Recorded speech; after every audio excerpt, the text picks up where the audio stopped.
Imagine, like a stranger's dream showing your apartment, a hooded figure reading your secrets, or screams from your uncle's room, where a creature with glowing eyes whispers on his shoulders. A dream researcher and a stranded nephew face terrors, a machine that traps their mind, and a thing that's not a cat. These haunting tales pull you into a world where your reality and nightmares bleed together. Hello everyone, I'm Dusky Nights, and I bring you real-life horror stories that will help you fall asleep. But before we start, tell me in the comments, where are you watching from, and what time is it right now? Also, don't forget to like this video and subscribe to the channel.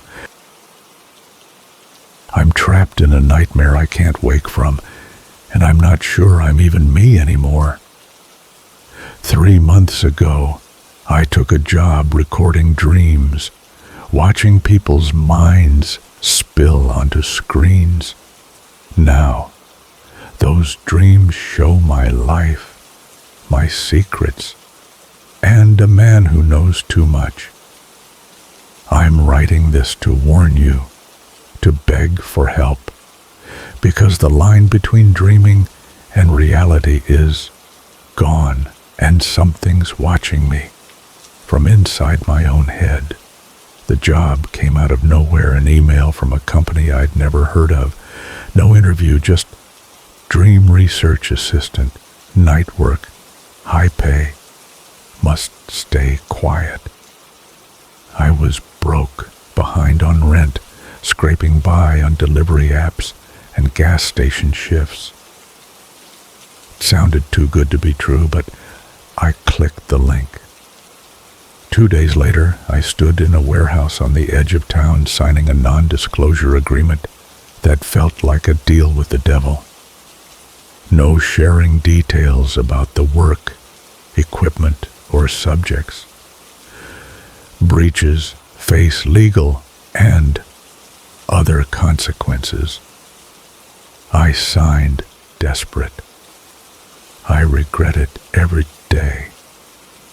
The workroom was small, no windows, just 2 chairs, 2 monitors, and a weird machine. A dome covered in wires labeled Mimir Neural Sync Unit. They said it read brain waves during sleep, turning dreams into images we could watch. My job was simple. Wear a headset, watch the dreams, and log what I saw. Colors, symbols, feelings, anything strange. Most were messy, like the brain throwing out junk. A woman's wedding where her groom's face kept turning into her dead dog. A guy drowning in a sea of cereal. Another just sitting in a red chair in a desert, staring. I tagged, logged, and cashed my checks. The work was easy, the pay great. I didn't ask questions. That changed on shift number 27.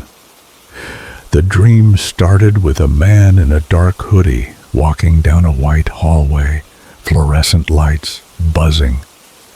His face was hidden, his steps loud. The hallway had doors with numbers. Room 11, room 12, room 13. He stopped at room 17, opened it, and a chill hit me. I wasn't just watching. I felt inside the dream, like I was him. The room was my apartment. Every detail perfect. Cracked walls, humming fridge, broken ceiling fan.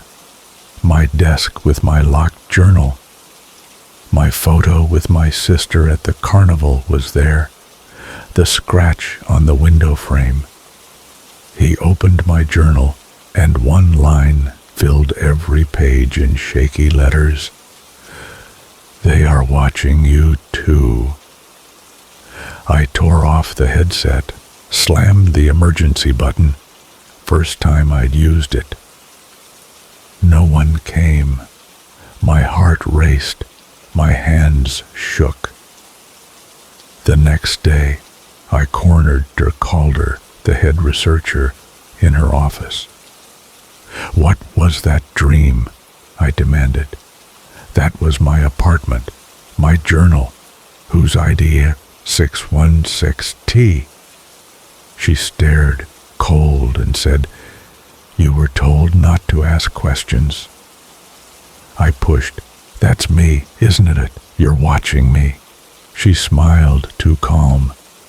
"No, you're just the receiver." Then she left like I was nothing. Things got worse. Every dream after that started in that hallway. The same hooded man. More doors. Room 17, room 18, room 19. Each one opened to places from my life. The classroom where I had an accident in first grade. The church basement where I found my uncle drunk. My sister's bedroom the night after her car crash. Sometimes he stood, staring. Other times, he whispered, "Why did you lie?" Once, he looked right at the screen, like he saw me, his voice cutting through. "You know why?" I stopped sleeping, afraid to close my eyes. At home, I felt watched. A black van parked across the street too long. The hallway camera flickered when no one was there. My own dreams started mimicking the lab's. Same hallway, same man, same angle. I couldn't tell if I was dreaming or being dreamed. I'd wake up gasping, checking my apartment for signs of him. My journal was still locked, but I moved it to a safe, hid the key. I stopped trusting my own mind. Shift number 42 was the breaking point. The hallway ended at room 23, the final door. The man stepped into pure darkness, and the feed cut out. A message flashed. Mimir sync terminated, accessing deep core files. Then a split screen appeared.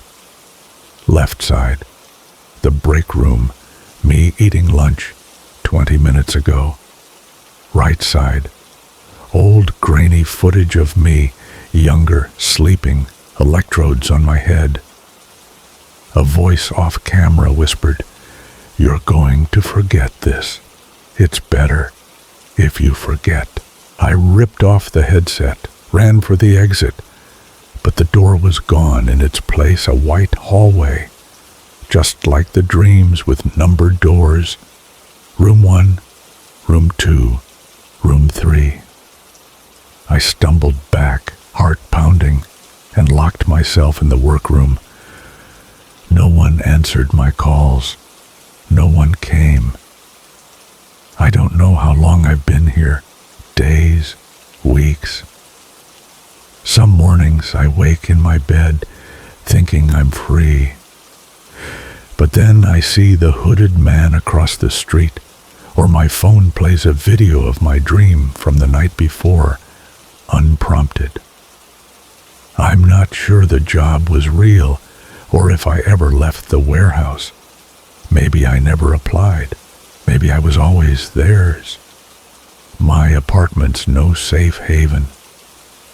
Lights flicker when I'm home, like the lab's monitors.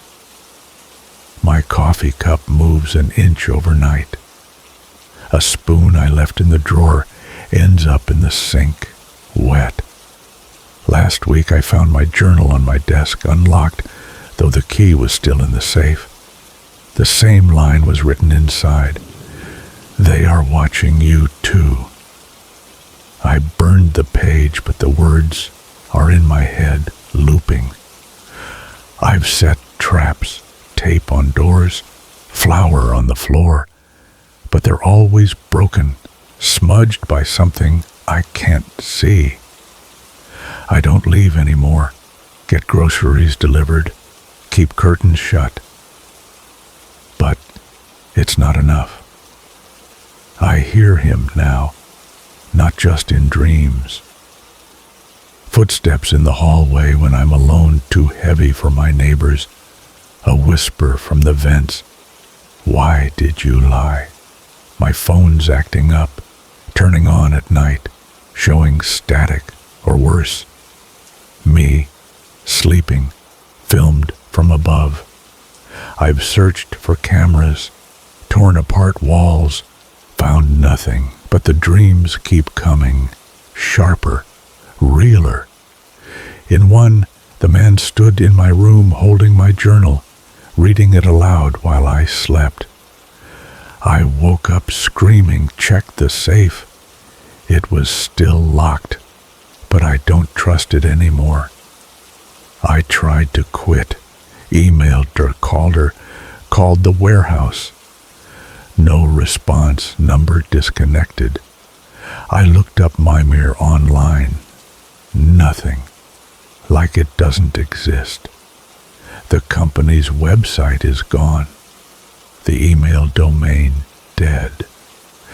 But I found a forum post buried in a conspiracy thread from 2003 about a neural sync project that didn't just watch dreams. It rewrote them, trapped people in loops. The last line, if you see your own life in the feed, you're not the watcher anymore. I'm scared that's me, caught in their machine. My mind a screen for something else. The man's in every dream now. No more doors, just him, closer each time. Last night, he turned, and I saw his face. Mine, but wrong. Eyes too dark, smile too wide. He said, "You're almost ready." I woke up with a nosebleed, my journal open on my bed, a new line in my handwriting. Let us in. I didn't write it, but it's my pen, my scrawl. I'm losing myself piece by piece. My reflection looks off, paler, thinner, like I'm fading. I don't know if I'm awake or still in the lab, if I'm dreaming or being dreamed. I've thought about running, but where? The man finds me, the dreams follow. I've considered destroying my phone, my laptop. But what if that traps me deeper? The warehouse address is burned into my mind, but going back feels like walking into a trap. I've started sleeping with a knife, checking locks 10 times a night, but it's useless. Last night, I heard the footsteps again, louder, stopping at my door. No knock, just silence, like he was waiting. I didn't move, didn't breathe until dawn. This morning, my coffee cup was upside down, a wet ring beside it. I'm writing this to stay real, to prove I exist. But I'm slipping. My sister's photo is gone from my desk, though I never moved it. My phone played a dream clip this morning.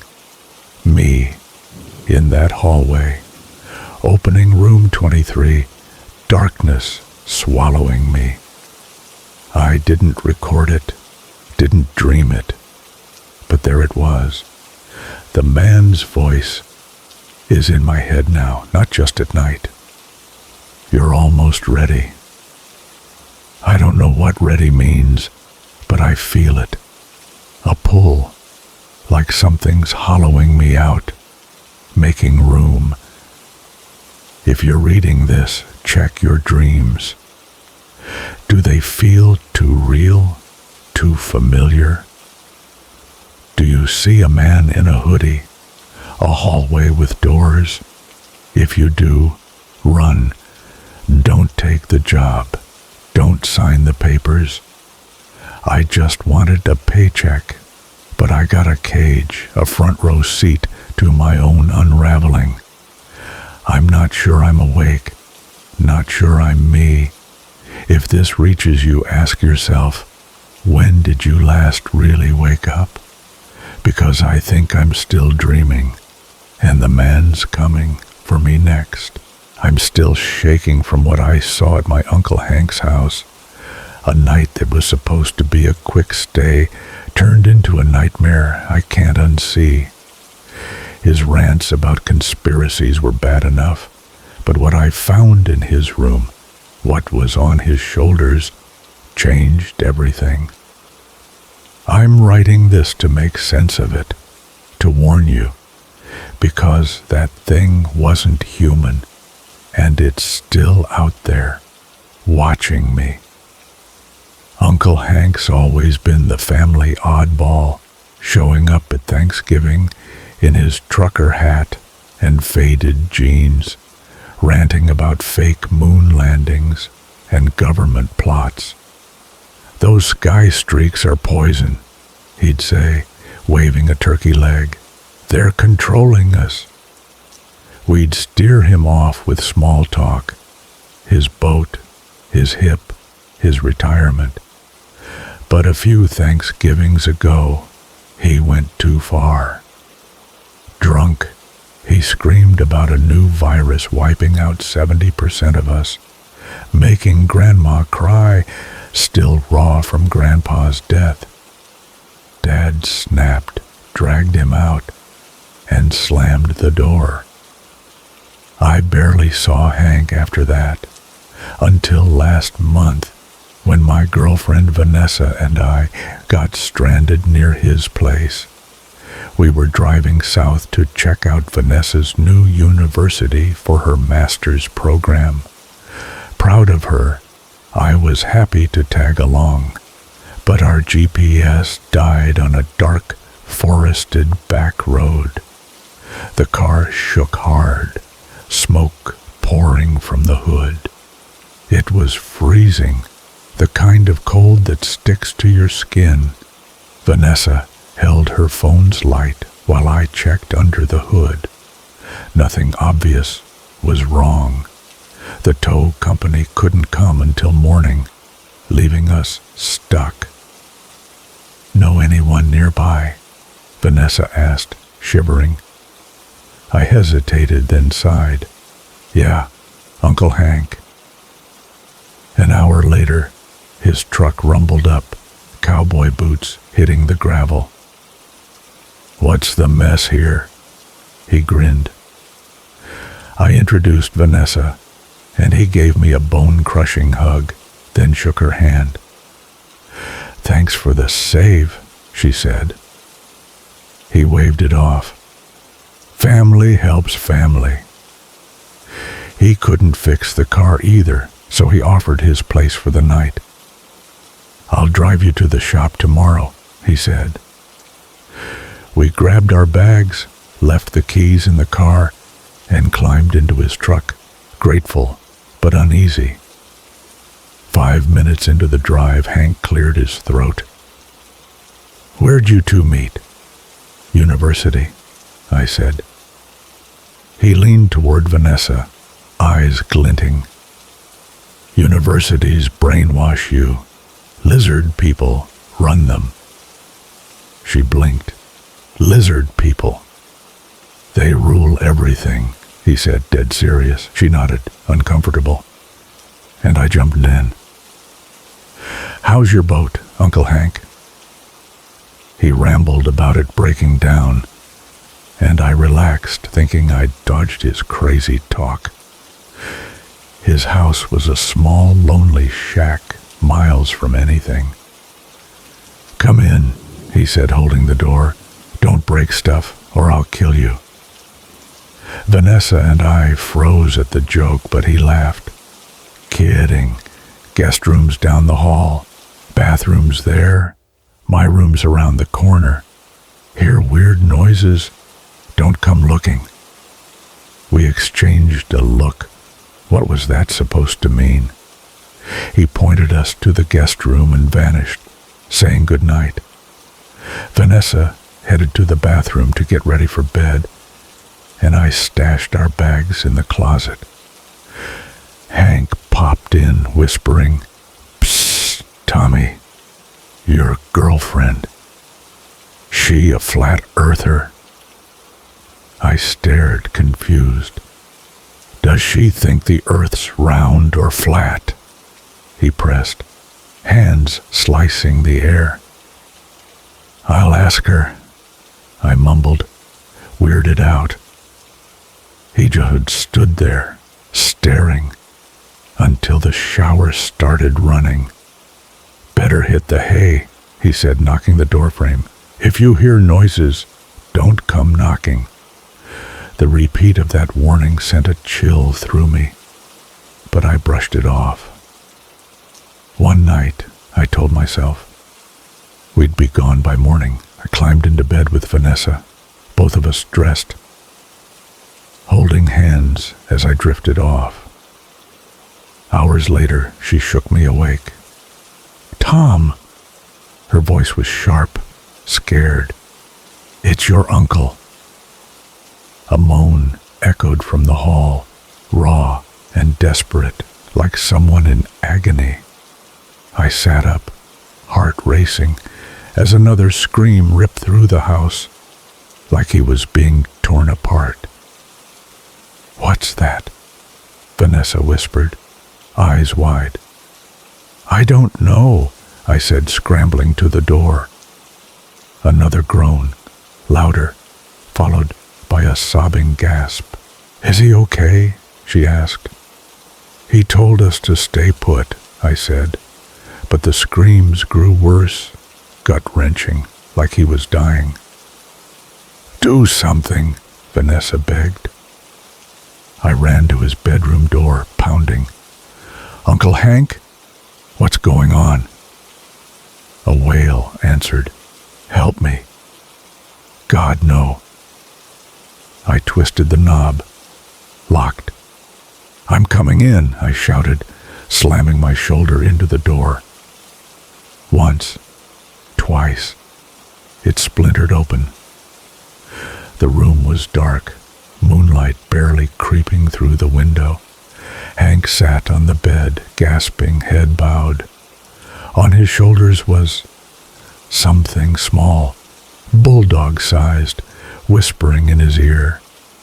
Its voice was soft, eerie, almost sweet, but I couldn't make out the words. "No more, please," Hank begged, voice breaking. The thing's yellow eyes glowed in the dark, its stench like rotting meat and damp earth choking me. I stepped back, mind reeling, trying to make sense of it. "Uncle Hank, are you all right?"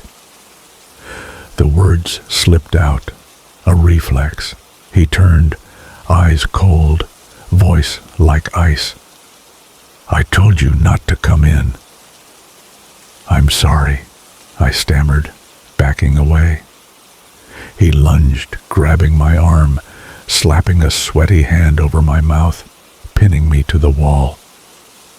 I squirmed, but his grip was iron. "You should have listened, Tommy," he hissed, breath hot on my face. The thing on his shoulders kept whispering, its eyes locked on me, unblinking. "Don't tell anyone what you saw," Hank growled. I nodded, terrified, sweat dripping. He let go, stepping back. "Go to bed." I stumbled to the guest room, slamming the door. Vanessa sat up, clutching the blanket. "What happened?" "I don't know," I said, voice shaking. "Tell me." she pressed. I can't. I collapsed onto the bed, silent, praying she'd drop it. Why not? She snapped, turning away. I sank into the sheets, heart pounding. The thing's yellow eyes burned into my mind. Sleep didn't come.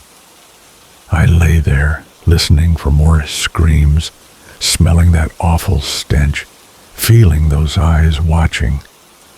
Morning came, and Hank was whistling like nothing happened, making breakfast. Want food? He called. We were already packed, ready to leave. No thanks, I said, avoiding his eyes. He drove us to the mechanic, acting normal, joking with Vanessa. At the shop, he pulled me aside. About last night, he started. It's fine, I cut in, not wanting to hear it. No, I need to apologize, he said. I've got this cat. When I'm scared, it sits on my shoulder, comforts me. I stared, speechless. A cat? That thing was no cat. It was talking about my past, he went on. But I tuned him out, nodding to end it. Let's keep this between us, okay? He said, clapping my shoulder. Sure, I mumbled. He waved to Vanessa, climbed into his truck, and drove off. She frowned. You're still not telling me. I shook my head, unable to explain. As his truck faded down the road, I glanced at the rear window. There it was. The bulldog-sized thing, perched on his shoulders. Yellow eyes glaring back at me, my stomach twisted. It wasn't a cat, wasn't anything natural. It saw me, knew me, and it wasn't done. Back home I can't shake it. I see those eyes in every shadow, smell that stench in my sleep. Vanessa's mad I won't talk, but how do I describe something I don't understand? I've stopped going to family events, scared Hank'll show up, that thing with him. My dreams are all him now, screaming, the creature whispering, its eyes glowing. Sometimes I wake up smelling it, like it's in my room. Last week, I found scratches on my arm, thin and deep, like claws. I don't know how they got there. I've tried researching cryptids, demons, anything, but nothing fits. Hank's numbers disconnected, his house impossible to find on maps. I drove by where I thought it was, nothing but trees. Did I imagine it? But Vanessa was there. She heard the screams. She's distant now, thinks I'm hiding something. Maybe I am. Maybe that thing marked me, follows me. I hear whispers at night, not words, just sounds, like it's waiting. My locks are tight, but I feel it, close, watching. I'm writing this because I need to tell someone, need to stay sane. If you see a man in a trucker hat ranting about conspiracies, check his shoulders. If you smell rot, see yellow eyes, run.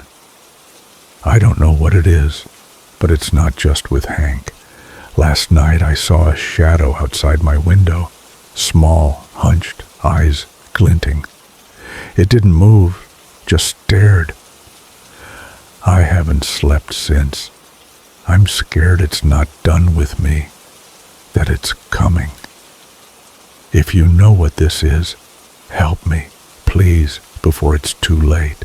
If you've enjoyed this tale and want to share your own dark, suspenseful, or chilling stories, don't hesitate to reach out. I'm always looking for fresh, eerie submissions to bring to life. Whether it's a personal experience, an urban legend, or a tale straight from your imagination, I'd love to hear from you. Submit your story today. Send it to my email at duskynights145@gmail.com.